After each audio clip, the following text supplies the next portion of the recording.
Welcome to the Learning Pines YouTube. We hope this video helps. You start by getting devices ready. Make sure your iPhone is unlocked, Bluetooth and Wi-Fi are on, and your Apple Watch has battery.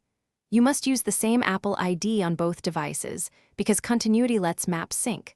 Once done, enable location services for accurate routing.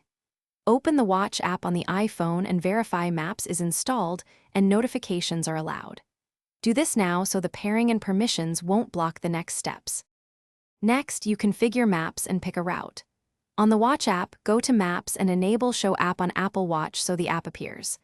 On your iPhone, search the destination in Maps, tap Directions, and pick Walking, Driving, or Transit because each mode changes guidance and complications.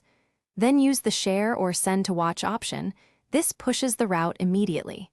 Make sure the route looks correct on the phone. Otherwise, adjust waypoints before sending. Finally, you run navigation from the watch. Open Maps, find the sent route, and tap Start for turn-by-turn directions.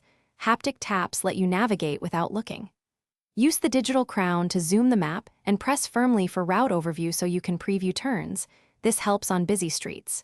If guidance fails, restart both devices, toggle Bluetooth and location services, and resync the Watch app.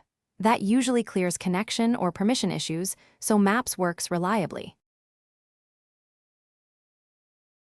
Thanks for watching. Consider subscribing if we helped you.